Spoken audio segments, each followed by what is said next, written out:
छतरपुर जिला न्यायालय में जिला अधिवक्ता संघ के चुनाव को लेकर जो तैयारियां हैं वो पूरी की जा रही हैं और साथ ही साथ उनके सदस्यों के द्वारा भी जो प्रक्रिया है वो पूरी की जा रही है।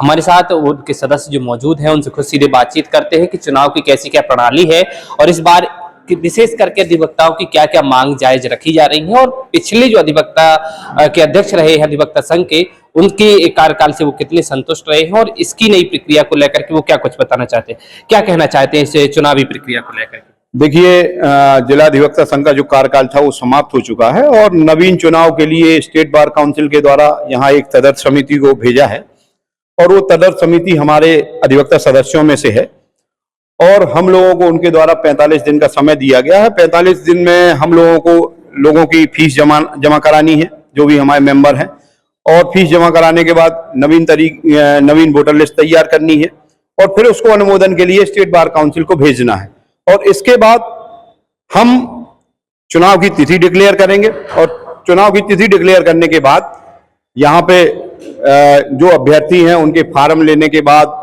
उनके चुनाव की तिथि घोषित करेंगे। तो तिथि घोषित करने के बाद फिर मतगणना करा के और जिस तरीके से अन्य चुनाव होते हैं वही प्रक्रिया हम लोग भी फॉलो करेंगे।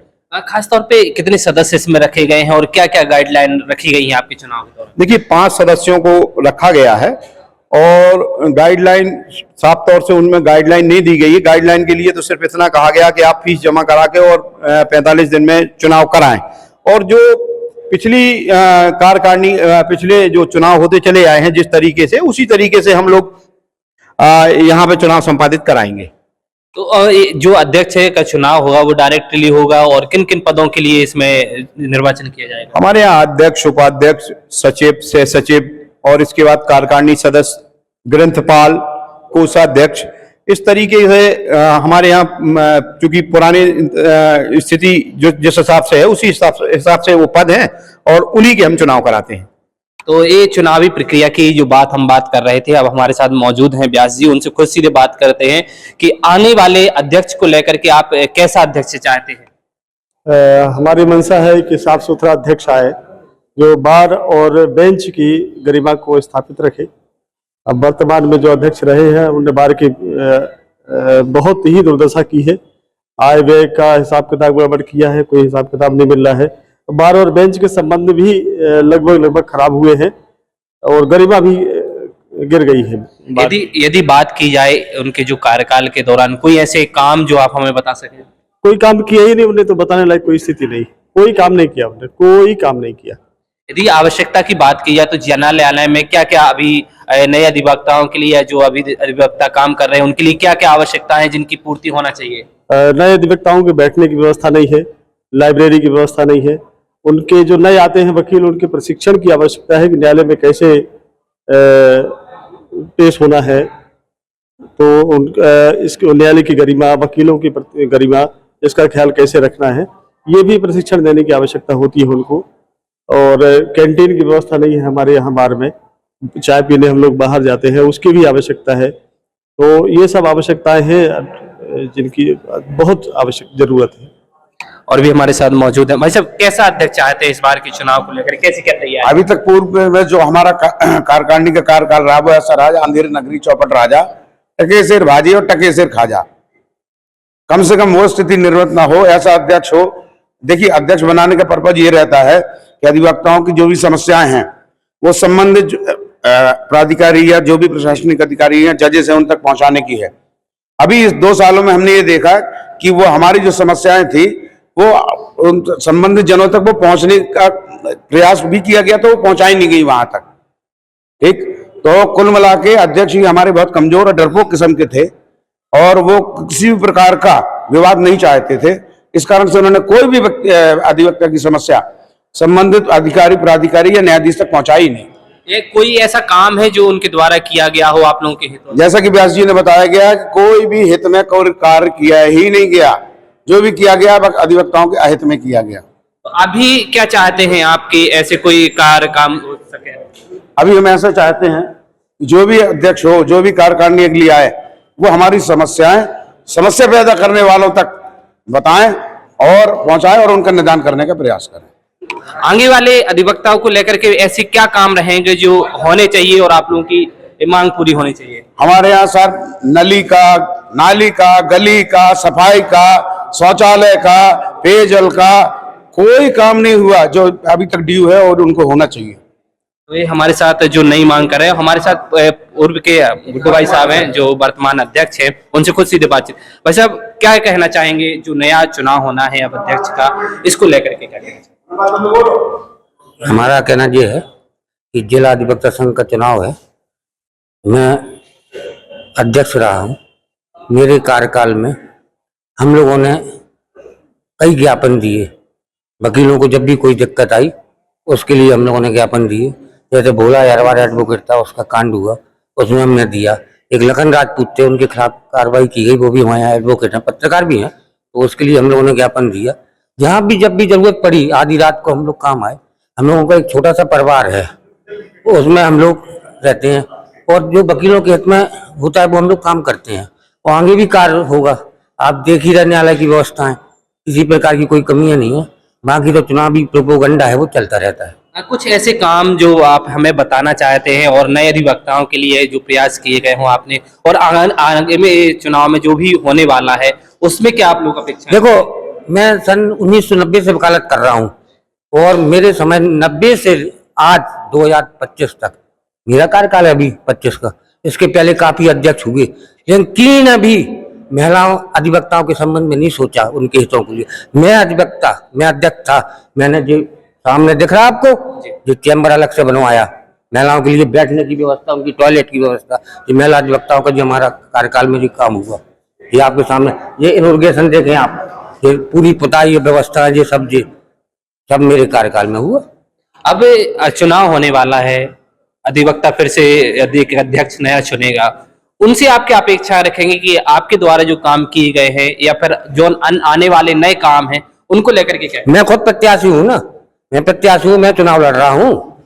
अधिवक्ता संघ का चुनाव अध्यक्ष के लिए मैं लड़ रहा हूँ, तो हमसे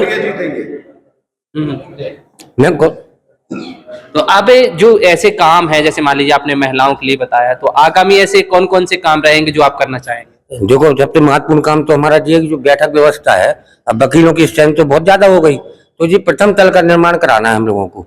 जो महत्वपूर्ण समस्या है इस समय पे, उसके लिए अपन को ये करना है। और जो न्यू अधिवक्ता हैं, इनको बैठने के लिए लाइब्रेरी वगैरह बनवाना है अपन को, है ना, इनके लिए लाइब्रेरी वगैरह बनना है।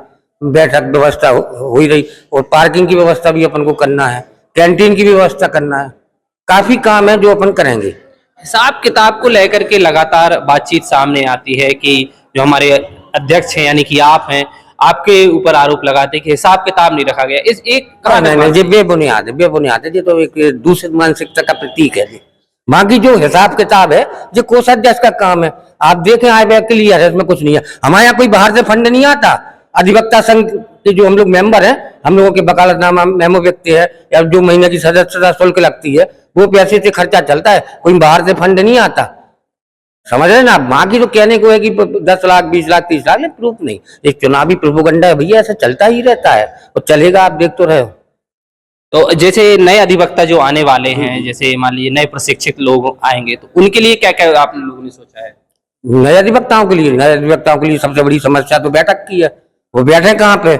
उनकी बैठने की व्यवस्था नहीं है, तो बैठने की व्यवस्था के लिए यहाँ पर समतल का निर्माण कर रहे हैं हम लोग। और बाकी उनके लिए सेमिनार लगाएंगे, सेमिनार चलेगा, तो उन लोगों के लिए सिखाने के लिए सेमिनार रहेगा। बाकी विधिक सहायता वगैरह में रहता है, वहाँ उनको अमिकस वगैरह नियुक्त किया जाता है, तो ये सब व्यवस्थाएं की जाएंगी। हमारे जो वर्तमान अभी अध्यक्ष है उनसे बातचीत की थी। आप क्या कहना चाहते हैं चुनाव को लेकर के? थोड़ा सा बोले, क्या क्या कहना चाहते हैं? कुछ नहीं, मैं बड़े भाई बोलेंगे, हम तो ऐसा है। आप क्या कहना चाहते हैं? देखिए, अधिवक्ता संघ जो है हमारा बहुत हर कार्य के लिए सतर्क रहता है। अधिवक्ताओं की जो भी समस्याएं होती हैं, सब लोग मिलकर कार्य करते हैं। और ये हकीकत है कि हमारे यहाँ पास कोई फंड तो होता नहीं है। मैं भी यहाँ का कार्यकारिणी सदस्य रहा हूँ और अभी 2025 तक, तो जो भी कार्य, देखो अपनी अपनी क्षमता होती है कार्य करने की। इसके पहले शर्मा जी रहे, दीक्षित जी रहे, फिर दीक्षित जी आए।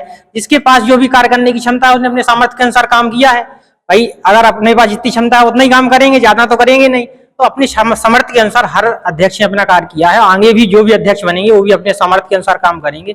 आशा है कि जो भी आगे अध्यक्ष बने वो अपना कार्य अच्छे से करें। आप क्या कहना चाहते हैं इस नई कार्यकारिणी को लेकर के जो चुनाव होने वाला है, तो कैसे देखिए, कार्यकाल अधिवक्ता संघ का 2 साल का होता है और हर 2 साल के बाद नए पदाधिकारी बनते हैं। अपने स्तर पर सभी लोग कार्य करते हैं। कुछ आवश्यकताएं लगातार जैसे अधिवक्ताओं की संख्या बढ़ने से उत्पन्न हुई हैं, जैसे उनकी पार्किंग व्यवस्था, बैठक व्यवस्था, शुद्ध पेयजल की व्यवस्था, यही मुख्य समस्याएं हैं और जो संगठन के माध्यम से की जाती हैं। तो हम उम्मीद करेंगे कि आने वाले जो भी पदाधिकारी हों वो जनप्रतिनिधियों का सहयोग लेकर के अधिवक्ताओं के हित में और बैठक व्यवस्था मुख्य रूप से और पार्किंग व्यवस्था में सुधार लाने के लिए कार्य करें, शुद्ध पेयजल उपलब्ध कराएं, यही हम कहना चाहेंगे। निश्चित रूप से मूल जो सुख सुविधाएं हैं उनकी बात की जाएगी इस बार चुनाव में। आप क्या मांग करना चाहते हैं? क्या आप भी अधिवक्ता संघ का चुनाव लड़ते हैं तो या किन किन बातों को विशेष तौर पे ध्यान रखा जाएगा? देखिए, मैं सबसे पहले वकीलों के बैठक की व्यवस्था करूंगा। नए वकील आए हैं जो उनके बैठने की व्यवस्था नहीं है। वर्ष 2011 में मैं अध्यक्ष था, उस समय मेरे द्वारा वकीलों के बैठने के लिए व्यवस्था की गई थी। इसके बाद कोई बैठक व्यवस्था किसी भी अध्यक्ष के द्वारा नहीं की गई नए वकील के लिए। उस समय सेमिनार भी लगाए गए थे, वकीलों के बैठने की व्यवस्था भी की गई थी, लाइब्रेरी का भवन निर्माण भी हुआ था उस समय। इसके बाद में कोई काम नहीं हुआ है। वर्तमान में जो हमारा कार्यकाल बीत गया हमारे गुड्डू दीक्षित जी का, विनोद दीक्षित जी का, उनके द्वारा तो इतनी लापरवाही की गई है, कोई भी कार्यकारिणी की बैठक, उनके कार्यकाल में कोई भी बैठक नहीं बुलाई गई, न कार्यकारिणी की बैठक बुलाई गई, न आम सभा बुलाई गई। और लगभग 25 लाख रुपए हमारी वायर की आमदनी है, वो हिसाब किताब आज तक पेश नहीं किया गया है। कहाँ पैसा रखा है इनने, कहाँ खर्च किया, कोई ब्यौरा पेश नहीं किया। उस राशि का कोई आज तक पता नहीं चला। और हमने तो आरटीआई के तहत आवेदन भी लगाया है कि हमें इस बात की जानकारी दी जाए कि हमारा पैसा कहाँ है, तो उसका भी अभी तक निराकरण नहीं हुआ है। हालांकि आवेदन हमने निर्वाचन समिति के समक्ष लगाया है, वो देने के लिए कह रहे हैं 1-2 दिन में दे देंगे। इस बीच हमने उनसे भी बातचीत की, उनका कहना है कि चुनावी प्रोपोगेंडा बताया है उन्होंने कहीं ना कहीं। इसे क्या मानते हैं आप? प्रोपोगेंडा की कोई बात नहीं है। हम तो आज खुलेआम अनशन कर रहे हैं इस बात के लिए कि आय लेखा जोखा पेश कर दिया जाए। क्रमिक अनशन हमारा 1 महीने से जारी है। आज तक यदि साफ सुथरे है तो हिसाब किताब दे दे सबके सामने, आम सभा बुलाते, उसके सामने पेश कर देते तो क्लियर हो जाती बात की प्रोपोगेंडा है कि बात सत्य है, इसलिए तो आप दे नहीं पा रहे हैं। आप सभी अधिवक्ताओं के द्वारा इस बार जो चुनाव होने वाला है तो खासतौर पे कोई ऐसी मांगे बनाई गई है या फिर ऐसा कोई प्रोफार्मा जारी किया जाएगा कि जो भी अधिवक्ता बनेगा वो इन सभी मांगों को विशेष तौर पे ध्यान देगा? देखिए, हमने जो बताया है कि वकीलों के बैठने की व्यवस्था, इस तरह की जो हमारे आवश्यकताएं हैं वो लेकर के जाएंगे हम अपने वकीलों के सामने, अपने अपने सब पक्ष रखेंगे, सब वोट मांगेंगे। अब वो यहाँ के वकील किसको जिताते हैं, किसको पसंद करते हैं, उनकी बात है। जी, आप क्या बताना चाहेंगे? चूंकि खासतौर पे अभी जो मांगों की बात है, चूंकि अभी तो हमने सदस्यों को लेकर के आपसे बातचीत, चुनाव की प्रक्रिया को लेकर, आप कैसा अधिवक्ता चाहते हैं? आप देखिए, सबसे बड़ी जो हमारे यहाँ बार में अभी अभाव चल रहा है, एक तो हमारा जो अधिवक्ता साथी है तो यूनियन सिर्फ नाम मात्र का बना है। सबसे पहले यूनियन में जो एकजुटता होनी चाहिए। आज हमारे अधिवक्ता संघ के जो सदस्य हैं किसी भी मुद्दे पे एक नहीं होते। आज हमें किसी अधिवक्ता की मदद भी करनी है तो उसमें एकता नहीं है। आज हमारे पास कोई विधायक निधि तो है नहीं कि हम बार का विकास कर लेंगे या बार का कायाकल्प कर लेंगे। आज जो जुडिशियल अधिकारी हैं, यदि हमारे किसी अधिवक्ता के साथ अभद्रता करते हैं, हमें उस मंच पे एक होने की आवश्यकता है। आज हमारी जैसे बैठक व्यवस्था है, आज ये देखिए आपके न्यायालय को सरानी गांव में शिफ्ट किया जा रहा है और यहां पे इस पूरे बार में उस पे एक रूपता नहीं है कि हम इस चीज का विरोध करें, क्योंकि न्यायालय बहुत सही जगह है शहर में। यहां सभी लोग सुरक्षित हैं जो पेशी करने के लिए आते हैं। और आज यहां से 5 या 10 किलोमीटर दूर न्यायालय हो जाएगा। कहीं ना कहीं वकील असुरक्षित रहेंगे, पक्षकार असुरक्षित रहेंगे और लोगों को कहीं ना कहीं इस प्रोफेशन से दूरी बनानी पड़ेगी। और आप देखें, तहसील, नई तहसील, पुरानी तहसील, आज एक अधिवक्ता यदि पुरानी तहसील से नई तहसील जाएगा तो सुबह से शाम का समय समाप्त हो जाएगा। इसके लिए एक रूपता ही नहीं है कि आप कम से कम एक मंच में इन चीजों का विरोध करें। आज जो प्रशासनिक अधिकारी अपनी मनमानी कर रहे हैं जिले में कि तहसील अलग है, नई तहसील अलग है, जो श्रम न्यायालय है वो छतरपुर में है नहीं है। आज आप देखें कितनी बुरी तरीके से भ्रष्टाचार इस छतरपुर में मचा है रेवेन्यू कोर्टों में। आप 24 घंटे किसी भी न्यायालय में चले जाएं, आप चाहे जो आदेश खरीद लें, चाहे आप कमिश्नर का आदेश खरीदना हो, आपको एसडीएम का आदेश खरीदना हो, तहसीलदार का आदेश खरीदना हो, इस मुद्दों पे वकील एक रूप है ही नहीं है। सिर्फ चुनाव का समय आया और बस टाँ करने लगे। इसके बाद कहीं सबसे महत्वपूर्ण चीज है ये कि आप जब तक एक नहीं होंगे, ये प्रशासनिक अधिकारी आपका खून चूस लेंगे, आपके पक्षकारों का खून चूस लेंगे। जरूरत है एक हो और इनको जूता मार के इनका जलूस निकाल दे प्रशासनिक अधिकारियों का, तभी हमारे बार में क्रांति आएगी और एक अच्छा अध्यक्ष बनेगा, अन्यथा कुछ होने वाला नहीं है। एक गया दूसरा आया। जब तक ताकत नहीं होगी और ताकत देने वाले उस अध्यक्ष, जो हमारा अध्यक्ष उसको ताकत नहीं देंगे, तब तक बार में किसी भी प्रकार का कोई अमूलचूल परिवर्तन होने वाला नहीं है। जब भी चुनाव आते हैं वही घिसे पिटे नाम फिर से आ जाते हैं। कोई नया आदमी क्यों नहीं लड़ता? क्योंकि यदि आदमी टैलेंटेड है या योग्य है तो उस आदमी को यहां पे कहेंगे अरे ये नहीं, उनको चाहिए कि उसकी लगाम हमारे पास हो, जो बार का प्रतिनिधि हो। और इन बातों पर आप लोग काहे नहीं गौर करते हैं? क्योंकि ज्यादातर देखते हैं कि जो नए सदस्य होते हैं तो इन पे क्यों नहीं गौर किया जाता है? भाई साहब क्या है कि सबसे महत्वपूर्ण चीज हमारे बार में ये है, जिस प्रकार से यूपी की राजनीति है जातिगत धड़ों में बटी हुई है, उसी प्रकार यहां वकीलों में, बुद्धिजीवी समाज में भी यही स्थिति हो गई है।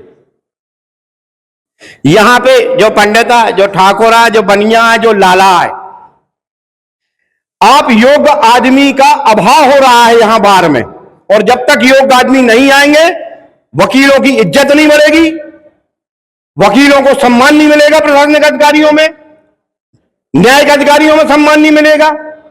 इसलिए सबसे महत्वपूर्ण है कि हम अपनी एकजुटता का परिचय दें और इस शहर को बताएं कि हम जिला अधिवक्ता छतरपुर के सदस्य हैं।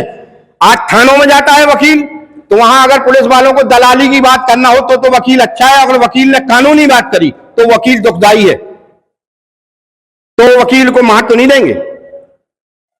तो इतनी बुरी स्थिति बना के रखी है कहीं ना कहीं, और उसके पीछे कारण है जो हमारे लगातार ये 5-10 सालों से चले आ रहे हैं हमारे यहाँ, इन लोगों के द्वारा एकजुटता नहीं रखी गई और प्रशासनिक अधिकारियों को जूते नहीं मारे गए। हमारे साथ रवि पांडे जी थे। आप क्या कहेंगे भाई साहब, आखिरी वक्त में किन किन मांगों को लेकर के आप लोग अध्यक्ष चुनेंगे और क्या चाहते हैं? देखिए, जैसा रवि पांडे जी ने अभी बताया, ये हमारे बार में पिछले 4-5 सालों से हम देख रहे हैं एकता का सर्वथा अभाव है। कोई भी काम हम लोग एक मत होकर नहीं कर पाते। जहां तक कि उन्होंने बताया कि सरानी जब अदालत जा रही थी तो ये हम और रवि पांडे जी की ताकत ही थी कि सारे वकीलों को इकट्ठा किया हम लोगों ने, और बार के जिम्मेदार पदाधिकारी माल खाने में जाके छुप गए थे जनाब। हम लोग यहाँ से डेलीगेशन लेके गए और डिस्ट्रिक्ट जज को ज्ञापन दिया और उनको वार्न करा कि यहाँ से अदालत नहीं जाएगी, ये कैंपस सफिशिएंट है अदालत बनाने के लिए, 10 किलोमीटर दूर आप सरानी लेके जाओगे। ये हम और रवि पांडे जी का ही प्रयास था कि आज तक अदालत सरानी नहीं गई, और सुनने में आया कि सरानी जाने का विचार अब खत्म हो गया। इसी प्रकार से एक हमारा साथी था भोला अहरवार, आपने शायद सुना होगा, बड़ी रहस्यमय तरीके से उसकी हत्या की गई थी और उसको पुलिस एनकाउंटर का नाम दिया गया था। उसके बारे में हम लोगों ने आवाज उठाई, यहाँ 4 वकील उसके साथ नहीं थे। तो हम लोग 50-60 लोगों का डेलीगेशन लेके एसपी के पास गए, एसपी से मिले और जांच कराने की मांग ली। इसी प्रकार से एक हमारा साथी नवीन पटेरिया था जो नौगांव में व्यवसायरत है, उसको झूठा फंसा दिया गया था 302 के एक मुकदमे में। कोई आदमी आवाज उठाने की जरूरत नहीं समझी। ये रवि पांडे जी थे जिन्होंने हमें कहा कि जाओ एक ज्ञापन तैयार करो और लेके अपन चले एसपी के यहाँ। आज उस ज्ञापन का प्रभाव यह हुआ कि वो नवीन पांडे उस 302 के मुकदमे से पुलिस ने बाहर निकाल दिए जांच करने के पश्चात उसको। तो हम तो भैया ऐसे ही अध्यक्ष चाहते हैं। हाँ, एक और हम लोगों ने, हम और रवि पांडे जी ने मिलकर बहुत अच्छा काम किया। छतरपुर में जो वर्तमान जेलर है, क्या नाम भैया, जाटो साहब, वो वकीलों को कुत्ते की तरह ट्रीट करता था। वकील जाए तो उसको बाहर धुतकार के भगा देता था। एक बार कोइंसिडेंटली हम, रवि पांडे और एक और गए हमारे, हाँ अध्यक्ष जी, 1-1.5 घंटा हम लोग जब वहां खड़े रहे तब हमको हमारे मुवक्किल से उसने मिलाई करवाई। उसके बाद हम लोग वहां से ये प्रण करके निकले थे क्योंकि इसकी शिकायतें बहुत आ रही हैं, जिस दिन ही हम लोगों की शिकायतों की जद में आएगा उस दिन उसको हम कानून का पाठ सिखा देंगे। और ईश्वर ने वो समय भी दिया, उल्टा झंडा लगा के वो झंडा दिवस के दिन घूम रहा था, उसकी आप पत्रकार बंधुओं ने फोटोग्राफी करी, वीडियोग्राफी करी, और उसके बाद हम लोगों ने उसकी शिकायत ऊपर लेवल तक पहुंचाई और ज्ञापन दिया एसपी के यहाँ जाके। उसके बाद वो यहाँ आके जेलर नतमस्तक हुआ, वकीलों से माफी मांगी और कहा कि वकीलों का हम एक समय मुकर्रर करेंगे, इस समय पर वकील आए, अपने पक्षकारों से बातचीत करें और वकालतनामे में दस्तखत कराएं। तो ऐसे कई मुद्दे थे जिसकी लड़ाई हमने और रवि पांडे ने लड़ी, और हम दोनों दिनों को कभी इस बार का जीवन में चुनाव नहीं लड़ना। हम लोगों का कोई राजनीतिक हित उसमें शामिल ऐसे लोगों का आना भी तो जरूरी है, जब तो बात रखेंगे। बिल्कुल ऐसे लोगों का आना जरूरी है, लेकिन भाई साहब जैसा रवि पांडे जी ने कहा, यह अदालत जाति के कई धड़ों में बढ़ चुकी है। यहाँ अच्छे आदमी की जरूरत नहीं है, इस बार को है पपलू आदमी की जरूरत।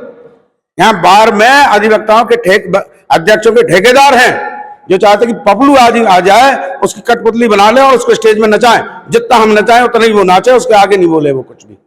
ये हमारे साथ अधिवक्ता लोग मौजूद थे, उनसे खुद सीधे बातचीत की और उन्होंने स्पष्ट किया है कि सबसे महत्वपूर्ण बात यह है कि अधिवक्ता का एक होना जरूरी है और यदि एक होंगे तभी वह अपनी मांग पूरी करवा पाएंगे। छतरपुर से आशीष अवस्थी के साथ पवन विद्या, भी न्यूज।